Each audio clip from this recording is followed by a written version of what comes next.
ان کی غزلوں کی خصوصیت ہے وہ ہے کہ آپ انہیں یعنی جتنی دفعہ سنیں گے وہ نئی لگیں گی.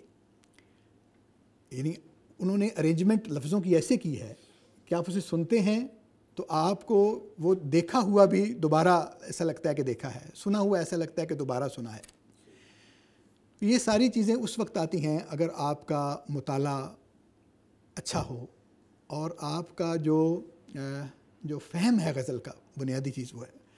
جب ہم مطالعہ کہتے ہیں تو کچھ لوگ ایسے بھی ہیں, یعنی زیادہ تر ایسے ہی ہوتے ہیں جو ناظرہ پڑھتے ہیں ادب کو, کہ آپ نے ایک طرف سے شروع کیا اور آپ پڑھتے گئے اور پتہ چلا کہ آپ نے 10 سال لگائے ہیں, 20 سال لگائے ہیں, آپ نے 100 اساتذہ پڑھے ہیں, میں نے 500 کتابیں پڑھی ہیں, لیکن وہ ناظرہ پڑھنے جیسی ہیں کہ ہم صبح دوپہر شام تقریر پڑھتے ہیں, 3 الف لام میم کے 30 نیکیاں کماتے ہیں اور یہ ہو. لیکن اگر آپ پوچھیں جا کے ساری عمر کے تلاوت کرنے کے بعد بھی کہ کہا کیا گیا کتاب میں, تو بتا نہ سکیں کچھ. تو مطالعہ جو ہے قاری کے مطالعے کے بارے میں تو میں کچھ نہیں کہتا, ظاہر ہے وہ اس کی اپنی مرضی ہے, جیسا اس کے استعداد ہے وہ کرے گا. شاعر کا مطالعہ جو ہے وہ اور شے ہے. تو میں کئی دفعہ, یہ ایک چھوٹا سا واقعہ ہے 30 سیکنڈ کا, وہ میں آپ کو سناتا ہوں. کئی دفعہ سنا چکا ہوں. میرا ایک انجینئر دوست ہے, وہ یہاں آیا تو میں فیصل مسجد دکھانے لے گیا اسے, جیسے ہوتا ہے کہ جناب. تو جب اندر گئے تو میں نے اسے کہا کہ یہ دیکھیں جناب, یہ ہے اس کا مسجد کا صحن, اور یہ ہیں اس کی سیڑھیاں, اور یہ ہیں اس کے مینار, اور یہ وہ ادھر.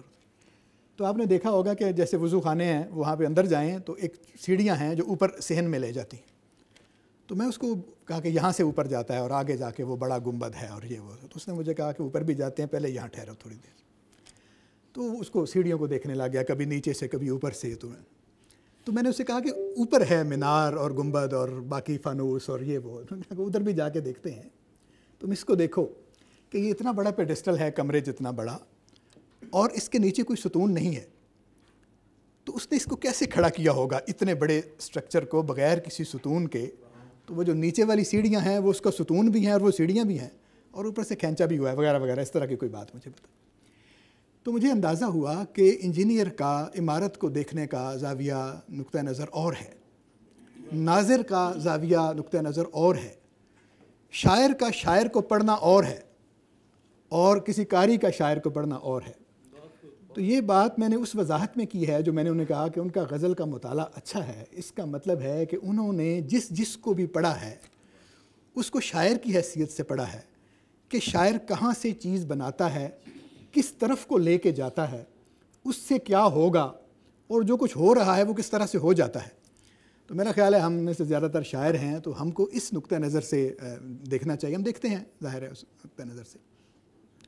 تو اس مطالعے میں وہ رچ ثابت ہوا ہے عقیل شاہ, اور ظاہر ہے اس کی وہ رچنس جو ہے وہ اس کی غزلوں میں آپ کو نظر آتا ہے کہ اس سے وہ اس کو کام میں بھی لایا ہے.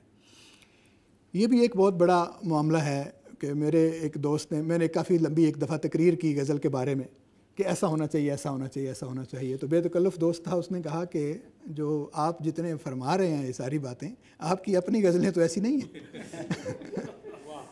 تو میں نے اس سے کہا کہ میں نے کب کہا کہ میں کوئی اچھا شاعر ہوں. یعنی شعر کا فہم ہونا کہ اس کو کیسا ہونا چاہیے یہ ایک اور بات ہے, اور آپ اس طرح کا شعر کہہ سکیں یہ ایک اور بات ہے. تو یہ بھی بہت بڑی بات ہے کہ آپ کو پتہ تو ہو کہ کم از کم کہنا کیسا ہے. تو یہ عقیل شاہ ان خوش قسمت آدمیوں میں سے ہے جس کو یہ بھی پتہ ہے کہ کیسا کہنا ہے, اور خدا نے اس کو وہ ہنر بھی دیا ہے کہ جیسا وہ سمجھتا ہے کہ اس کو ایسا ہونا چاہیے وہ ایسا کہہ بھی لیتا ہے. تو لہٰذا یہ اس کی کتاب کی طاقتیں ہیں, اس کی طاقتیں ہیں. ہمارے لیے بڑی خوشی کی بات ہے کہ یہ ہمارے دوستوں میں ہیں اور یہ کہہ رہے ہیں. تو آخر پہ اب ہمارا, جیسے میں نے کہا کہ کچھ جب سے پہلے بھی کچھ عادتیں ایسی تھیں, بعد میں کچھ ہلکے میں جاتے رہے مسلسل, وہاں پہ آتے اور زیادہ خراب ہو گئی ہیں اور آپ دیکھنا شروع کر دیتے ہیں.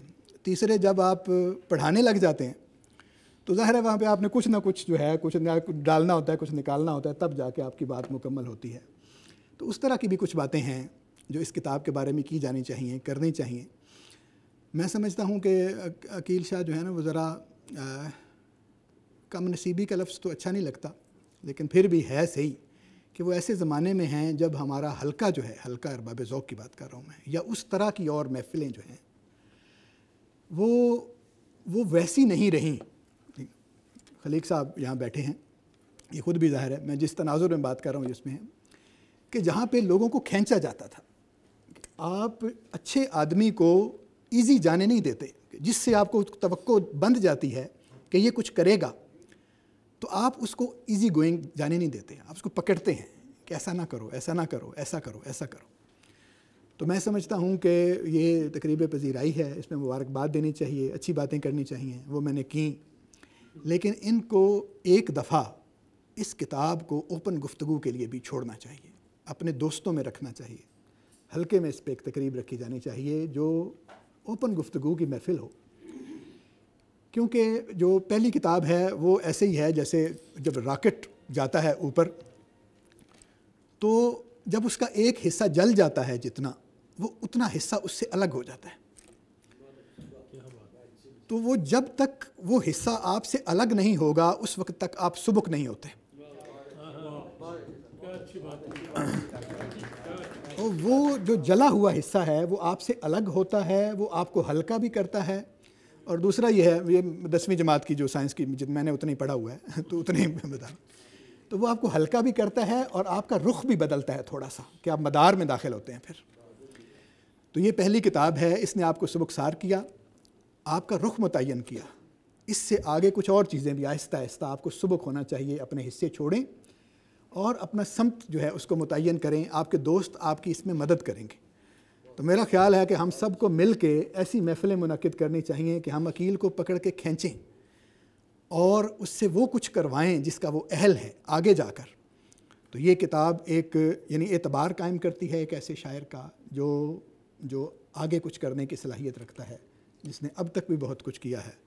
تو میں اس کو مبارکباد پیش کرتا ہوں. اور یہ ایک بات البتہ میں یہ کہنا چاہوں گا کہ یہ جو ردیفیں ہیں، ردیفیں جو ہیں یہ دھوکے ہیں پھولوں کی طرح، کہ بہت سے پھول آپ سجا دیتے ہیں تو وہ کھینچ لیتے ہیں آپ کو اپنی طرف. تو غزل کی ردیف جو ہے وہ کھینچتی ہے آپ کو اپنی طرف. آپ جب اسے بنا لیتے ہیں، یہ جالا مکڑی کے جالے کی طرح ہے، جو بناتے آپ خود ہیں لیکن اس کا شکار بھی آپ خود ہی ہوتے ہیں. تو آپ نے بہت اچھے بناتے ہیں ردیفیں، بہت اچھی بناتے ہیں، لیکن آپ یہ دیکھیں، مثلا میں نے اس غزل میں تلاش کرنے کی کوشش کی کہ کم سے کم ردیف کی جو لفظ ہیں وہ کون سے ہیں. تو آخر پہ جا کے گمراہ والی کیا تھی، کون سا منزل نہیں، آخر میں جا کے غزل آتی ہے، منزل کا پتہ کیا کوئی گمراہ بتائے. تو ہاں، جنگاہ بتائے. تو گمراہ اور درگاہ اور بتائے کا ایک لفظ ہے جو اس میں ردیف کے طور پر آیا ہے. اس کے علاوہ ساری کتاب جو ہے وہ 3-3 4-4 لفظوں کی ردیفوں پر مشتمل ہے. وہ ایک ایسا جال اور ایک ایسا نیٹ بنا دیتی ہیں جس میں خود شاعر جو ہے اب اس میں نکلنے کی کوشش کرتا ہے، کامیاب ہوتا ہے. وہ ظاہر ہے وہ ایک اور اس کا ایک مزہ ہے، اس میں کام کرنے کی کچھ چیزیں ہیں، جہاں پہ وہ کام کر کے نکلتا ہے اس کو کامیابی ملتی. لیکن شعر کہنے کے طریقے آپ کے پاس زیادہ ہونے چاہیے. بڑے بڑے شاعر اس معاملے میں آ کے یعنی ان پہ سوال اٹھتا ہے کہ ان کے پاس شعر بنانے کے کتنے طریقے. تو آپ تھوڑا سا اس کو کھولیں اپنے آپ کو. ظاہر ہے یہ جیسے میں نے کہا یہ باتیں بعد میں کرنے کی ہیں، یہ کسی وقت انشاءاللہ آپ کے ساتھ بیٹھ کے کریں گے. تو یہ مبارکباد کا موقع ہے، آپ کی پذیرائی کا موقع ہے، اس کتاب کو کھلے بندوں ویلکم کرنے کا موقع ہے. تو میں آپ سب کی موجودگی میں آپ کو مبارکباد دیتا ہوں اور آپ سب لوگوں کا شکریہ ادا کرتا ہوں.